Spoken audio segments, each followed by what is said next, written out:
作为第2批航天员到我执行神舟18任务，准备了12年的时间。从我当航天员那一刻起，我的初心就是飞天。为什么17年以后我还要飞天？我的愿望还没实现，我的这个内心还是停留在我神舟6号回来的那一天，我关返回上舱门的时候，我曾经在心里默默地想，我说这么美好的家园，我会再回来的。我都57岁了，作为备份的那种感觉和滋味、体会，它是不一样的。25年为一个梦想去坚持去追梦，的确是不容易。在追梦这个路上，我可以休息，但是我从来没想过放弃。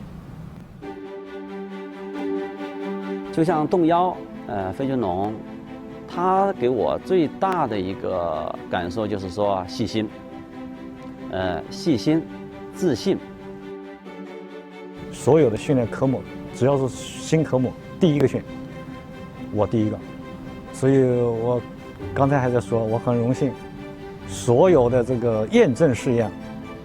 第一次都在我这。邓庆明在我们整个的训练过程中，我听的最多的一句话就是再来一次，他一定要把这个训练熟了，他才肯放心。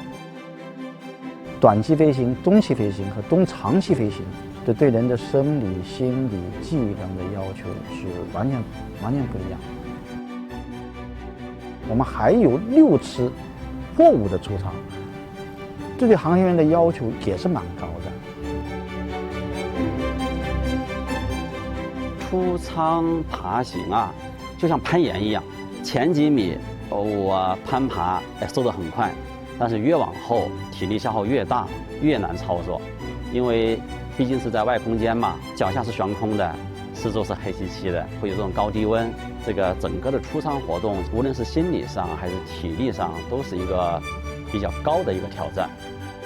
那个梦天山上去，光科学实验柜就多了13个，涉及到好几个领域，所以任务应该说是工作量是最大的。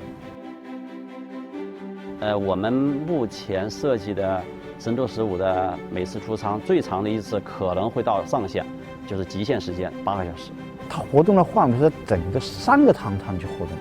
也就是说，以前爬一个舱的话，20米就爬下来了，你现在3个舱。你要覆盖整个前舱，你要2个来回就是150米。你要爬150米，看地面走150米，它是2个概念，它的强度稍微大一点。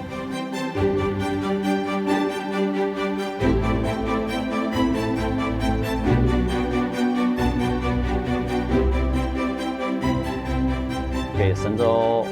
14的准备了。还有一些礼物是我们上去之后展示的，给我们也准备的东西，但是我们不知道，是当时他们带上去的。我们会给他们带一些水果上去，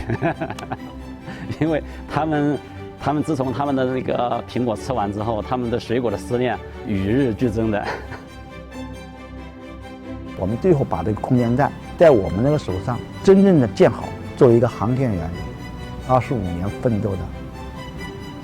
最好的一种奖励，我也很幸福那时候。我觉得很荣幸能赶上这个时代，真心的希望祖国的航天事业越来越好，同时也希望有更多的人来参与到中国航天事业。